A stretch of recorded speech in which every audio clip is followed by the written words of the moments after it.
नमस्कार। सुनो कहानी श्रृंखला के अंतर्गत प्रस्तुत है कहानी इश्तेहारी शहीद, जिसके लेखक हैं मुंशी प्रेमचंद जी। मेरी सादगी, मेरी सच्चाई, मेरा भोलापन मेरे लिए जी का जंजाल हो गया। आज 4 सप्ताह हो गए यह मुसीबत मैंने स्वयं अपने ऊपर ओढ़ ली और अब इससे पीछा छूटने का कोई उपाय दिखाई नहीं देता। जब से मैं पेंशन लेकर रसूलाबाद आया, किताबें पढ़ने और ईश्वर का नाम लेने में समय बीतता था। शाम को कस्बे के रईस इकट्ठा होते और हंसी मजाक में 2 घड़ी बिताते। मुंशी राम खिलावन पोस्ट मास्टर से अच्छी पहचान हो गई थी। यही साहब मेरी मुसीबत की जड़ हैं। जब मैं पहले पहल यहाँ आया था तो मुंशी जी के सिर पर थोड़ा सा गंजापन था। आपके किसी दोस्त ने प्रेरित करके लाहौर के प्रसिद्ध दवाखाने इंडियन मेडिकल हॉल की बाल उगाने वाली दवा की शीशी मंगवा दी। यद्यपि आप पूर्णतया सहमत नहीं थे और संकोच से यही कहते थे कि अब इस अवस्था में गंजेपन की क्या चिंता करूं, तथापि 1 सप्ताह पश्चात ही 3.5 रुपए की वीपीपी आ टपकी और मुंशी जी ने अपने दोस्त की बात रखने को छुटा ली। कुछ महीनों के इस्तेमाल के बाद प्रभु कृपा से आपके सिर पर बाल उगाए। अब पोस्ट मास्टर साहब इस दवा को बड़ी इज्जत की दृष्टि से देखने लगे और लोक कल्याण के लिए हर छोटे बड़े से इसकी चर्चा करने लगे। कोई आदमी एक पोस्ट कार्ड लेने गया तो आपने दवा की प्रशंसा का पोथा ही खोल लिया। अब वह बेचारा दुहाई दे रहा है कि आज तक मेरे खानदान में कोई गंजा नहीं हुआ और मुझे इस दवा की कभी आवश्यकता नहीं पड़ेगी, लेकिन आप आग्रह कर रहे हैं कि भाई सुन तो लो। ना पैसे लौटाते हैं, ना पोस्ट कार्ड ही देते हैं। खैर, ये तो आए दिन की बातें हैं। अब मेरा किस्सा सुनिए। एक दिन आप मुझसे कहने लगे कि न्याय की मांग है कि इस दवाखाने को एक सर्टिफिकेट दिया जाए, क्योंकि मेरा अनुभव व्यापक था और मैंने लंबे समय तक तहसीलदार के पद पर अत्यंत कुशलता के साथ कार्य किया था। इसलिए वे इस सर्टिफिकेट को प्रमाणित कराने के लिए मेरे पास आए। मैंने भी इसे एक महत्वहीन बात समझकर पूरा घटनाक्रम लिखकर उसके अंत में अपने हस्ताक्षर कर दिए। बस मानो उसी दिन से एक नई बला मेरे सिर पर आन गिरी। अफसोस है, कैसी मनहूस घड़ी थी कि मैं आज तक इसके लिए पछता रहा हूं। सर्टिफिकेट पहुंचते ही दवाखाने ने उसे लाहौर के सभी 2 पैसे वाले अखबारों में मोटे मोटे अक्षरों में छपवा दिया और जुल्म यह किया कि उसके साथ साथ मेरा पता भी दे दिया। बस साहब, मैं भी उसी दिन से इश्तेहारबाजी को मानने लगा। कारखाने के मैनेजर साहब का धन्यवाद का एक लंबा पत्र आया, जिसमें उन्होंने मुझसे यह पूछा था कि मैं उनकी अन्य अनुभूत दवाइयों के सर्टिफिकेट देने के लिए क्या लूंगा। उनकी तैयार की हुई एक हाजमे की गोली थी। आपने मुझे एक धनराशि भेंट करने का आश्वासन दिया यदि मैं यह लिख कर दे दूं कि मेरे दोस्त का बिल्कुल सड़ा हुआ पेट इससे ठीक हो गया। यदि मैं यह लिख दूं कि उनका मोम का तेल गठिया की रामबाण औषधि है, तो वे मेरे साथ हर प्रकार का व्यवहार करने को तत्पर थे। जिस प्रकार मैनेजर साहब ने लिखा था, उससे ऐसा लगता था कि यदि मैं यह लिख दूं कि उनका मंजन प्रयोग करने से एक बुढ़िया के 18 वर्ष से गिरे हुए दांत पुनः निकल आए हैं, तो वे मुझे अपने कारखाने का साझीदार ही बना लेंगे। वे इसे मेरा कर्तव्य समझते हैं कि मैं उनके केश रंजन की 1 दर्जन शीशियां अपने आत्मीय मित्रों को प्रयोग कराकर उन्हें इसके लाभ की सूचना दूं। लेकिन मुझे इन सब सेवाओं से क्षमा मांगनी पड़ी। केवल यही नहीं, दूसरे दवा विक्रेताओं ने भी मुझ पर कृपा की। मोहम्मद अफजल एंड सन्स ने बाल उगाने के पाउडर की 6 पुड़ियां मेरे पास इसलिए भेजी कि यदि मेरे कुछ और दोस्त गंजे हों तो वे इस दवा का प्रयोग करके देखें। 2 सप्ताह में ही उनके बाल उगाएंगे। स्वदेशी केमिकल वर्क्स ने रजिस्टर्ड ट्रेडमार्क वाली गोलियां पेड पार्सल के द्वारा भेजी और बहुत अनुरोध किया कि मैं उनका प्रयोग करूं। भगवान न करे यदि पोस्ट मास्टर साहब के बाल फिर कभी गिर जाएं तो इसके प्रयोग से बिना बरसात की प्रतीक्षा किए बाल पुनः उगाएंगे और फिर कभी नहीं गिरेंगे। इस दावे के प्रमाण स्वरूप 100 रुपए का वांछित पुरस्कार भी लिफाफे में साथ ही भेजा गया था और इसके अतिरिक्त और बहुत से छपे हुए सर्टिफिकेट भी साथ में थे। एक रेलवे पार्सल में बहुत से इश्तिहार और दीवारों पर चिपकाए जाने वाले 600 पोस्टर अलग से आए। इन सब बातों से पता चला कि श्रीमान जी ने मुझे अपना ऑनरेरी एजेंट समझ लिया है। जरा यह उदारता तो देखिए, आपने मेरे माध्यम से जाने वाले ऑर्डर पर उचित कमीशन का भी वादा कर लिया। 50 वर्ष से बालों के संबंध में हर प्रकार का कार्य करने वाली बाल जिया कंपनी ने भी अपने तेल की 1 दर्जन नमूने की शीशियां भेजी, जिनसे मेरे दोस्तों के बाल थोड़े समय में ही निकल आए। वैदिक प्रचारक कंपनी जालंधर के एजेंट स्वयं कष्ट उठाकर मुझसे मिलने आए और अपनी दवा की 6 डिब्बियां दे गए कि मेरे दोस्तों तथा परिचितों में जो गंजे शेष रह गए हों उन पर इस दवा का प्रयोग कर देखा जाए। मतलब यह है कि मैं इन कृपाओं से इतना परेशान हुआ कि मैंने लाहौर के दैनिक अखबारों में छपवा दिया कि अब मेरे कोई दोस्त गंजे शेष नहीं रहे और इसलिए अब कोई साहब अपनी मूल्यवान दवाइयां मेरे पास परीक्षा के लिए भेजने का कष्ट न करें। लेकिन इस पर भी मुझे छुटकारा न मिला। वास्तव में जितने प्रकार के पत्र मेरे पास आए, यदि मैं उन सबकी नकल करूं तो एक भारी भरकम किताब तैयार हो जाए। मैं विश्वास के साथ कह सकता हूं कि जिस दिन से पोस्ट मास्टर साहब के गंजेपन के अनुभव अखबारों में प्रकाशित हुए, तब से इस कस्बे की डाक चौगुनी हो गई है। कन्याकुमारी से लेकर हिमालय तक का कोई भी गंजा न बचा होगा जिसने पोस्ट मास्टर साहब के गंजेपन और स्वदेशी मेडिकल हॉल की दवा के संबंध में मुझे कम से कम 2 पत्र न लिखे हों।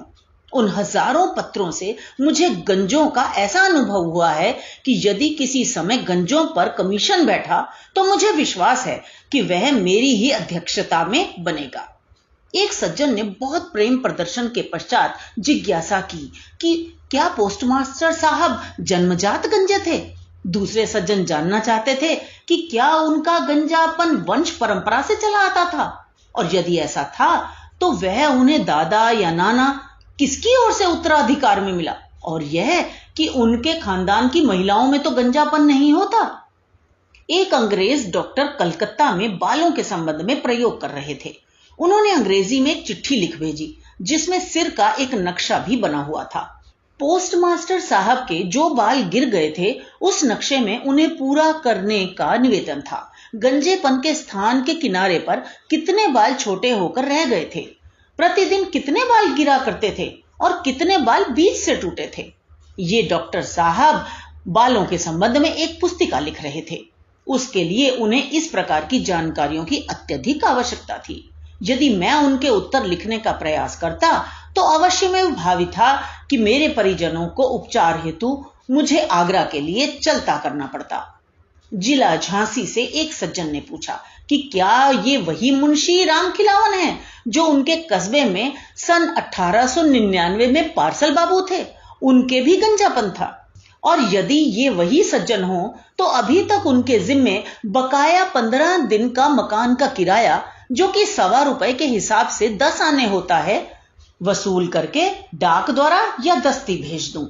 बनारस से एक सज्जन ने पूछा कि इन मुंशी जी के नाखून भी थे या नहीं। यदि नहीं थे तो बालों के साथ साथ नाखून भी निकले या नहीं। एक पंडित जी ने कृपा पूर्वक लिखा कि जब ईश्वर ने उन्हें बाल नहीं दिए तो उन्हें ईश्वर इच्छा के विरुद्ध बाल उगाने की क्या आवश्यकता थी। आप समझिए कि इन बातों से ईश्वर बहुत रुष्ट होते हैं। दूसरे यह कि गंजा भाग्यवान और पुत्रवान होता है, फिर मेरे दोस्त ने ऐसी गलती क्यों की। तीसरे यह कि अब तो जो हुआ सो हुआ, अब वे इसके प्रायश्चित में प्रत्येक एकादशी को एक निर्धन ब्राह्मण को भोजन करा दिया करें और कभी ऊंट गाड़ी की सवारी न करें। हजरत लकीर लखनवी ने मेरे दोस्त के बाल उगने की प्रसन्नता में एक कसीदा लिखकर मेरे पास भेजा। हजरत नूर ने गंजेपन के हकीम से पूछा कि क्या जले हुए सिर पर भी पुनः बाल निकल सकते हैं। पटना के एक सज्जन ने तो हद ही कर दी। आपने अपने विवाह का छपा हुआ निमंत्रण पत्र और जन्म पत्री ही भेज दी।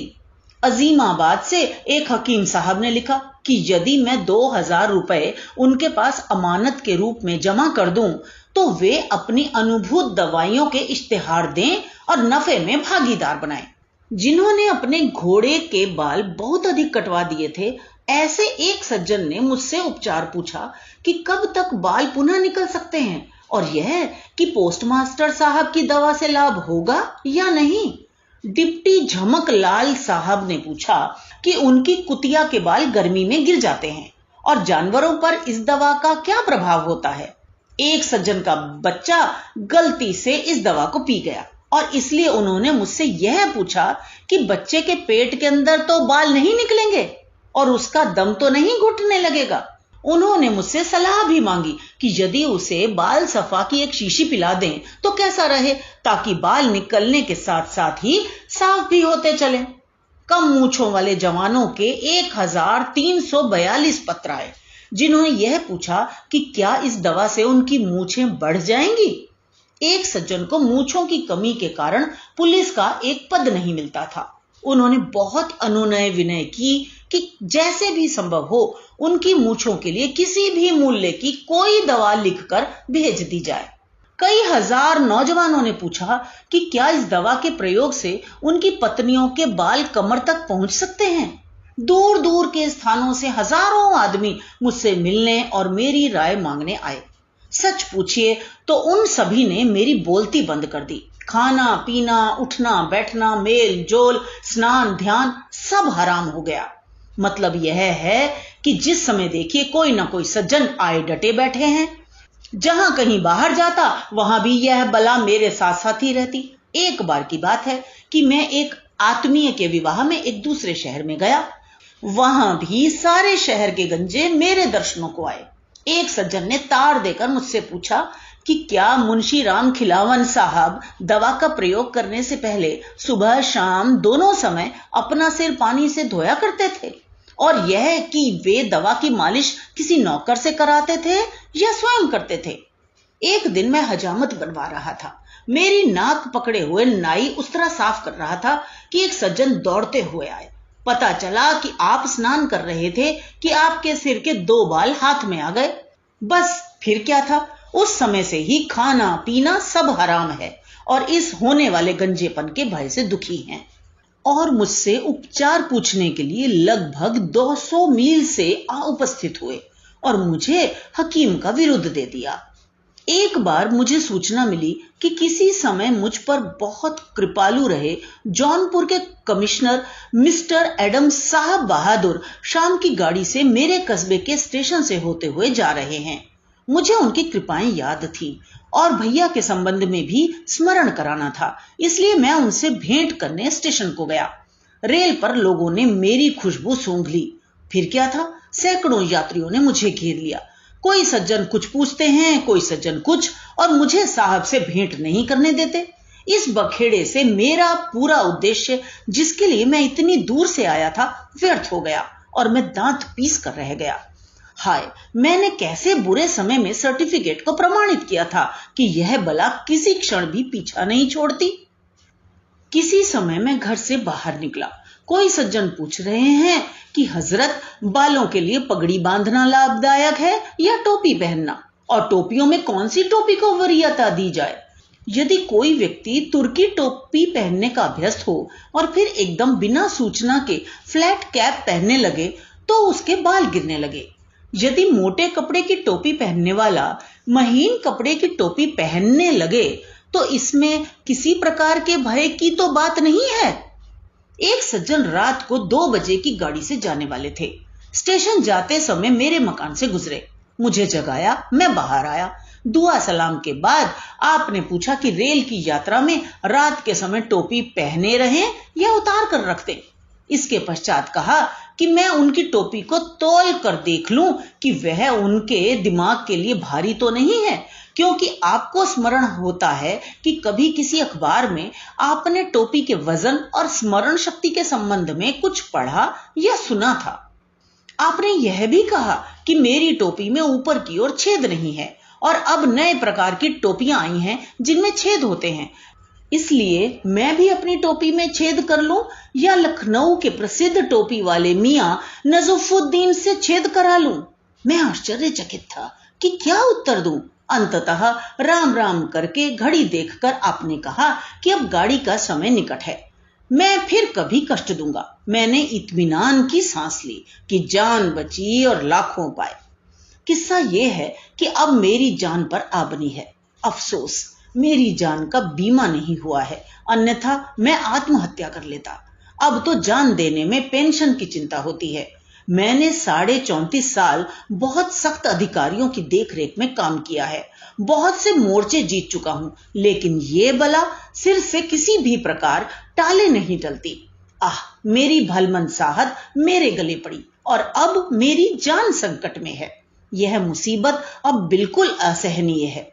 मैंने नौकरों को बार बार समझाकर कहा और बर्खास्त कर देने की भी धमकी दी कि प्रत्येक व्यक्ति से पहले काम पूछ लें, तभी मुझे उसकी सूचना दें, और यदि उसके गंजापन हो या बालों की चर्चा करे तो उसे किसी मूल्य पर भी मकान में न घुसने दें, चाहे वह कितना ही आत्मीय क्यों ना हो। लेकिन उस दिन जब मैं बैठक में आया तो एक सज्जन 1 घंटे से डटे हुए बैठे मिले। आपने बहुत सम्मान के साथ प्रणाम किया। मेरा माथा ठनका, लेकिन मुझे चाहे अनचाहे बैठना पड़ा। अब श्रीमान उठे और सब दरवाजे और खिड़कियां बंद करके धीरे से बोले कि कोई सुनता तो न होगा। मैं घबराया कि यह व्यक्ति अवश्य ही मेरी हत्या करने आया है। मैं भी अपनी जान से ऊब चला था। फिर भी मैंने यह कहना आवश्यक समझा कि भाई ठहर जाओ, मैं अपने वसीयतनामे पर हस्ताक्षर कर लूं। इसके उत्तर में उसने अपनी टोपी मेरे पैरों में रख दी और मुझसे वादा करा लिया कि मैं उसके किस्से की चर्चा किसी से न करूं। इस शपथ सौगंध के पश्चात उसने अपने सिर से नकली बाल उतार डाले और तब मुझे पता चला कि उसके सिर पर एक भी बाल नहीं था। वह कहने लगा कि इन नकली बालों से उसे बहुत कष्ट होता है, लेकिन नौकरी के कारण यह ढोंग बनाया है और उपचार के लिए आपकी सलाह लेने आया हूं।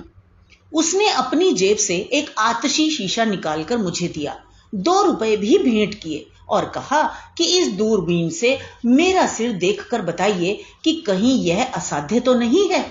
मैंने उसको मुंशी राम खिलावन के पास भेजा और इस प्रकार इस अटल बला को अपने सिर से टाला। अब श्रीमान, मुझको अफसोस के अतिरिक्त अपने भाग्य पर रोना आता है। ईश्वर की सौगंध, अब कभी मुझसे ऐसी गलती नहीं होगी।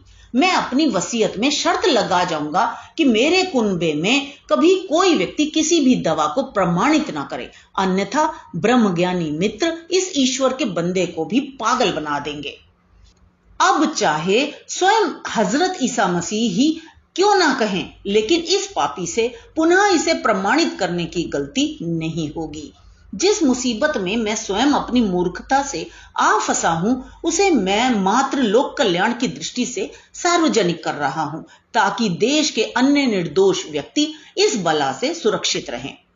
पोस्टमास्टर साहब और दवा विक्रेताओं को मैं इसके अतिरिक्त और क्या कहूं कि भगवान भला करें। शेष कृपा। मुझे आशा है आपको ये कहानी अवश्य ही पसंद आई होगी। तो मिलते हैं अगली कहानी में। धन्यवाद।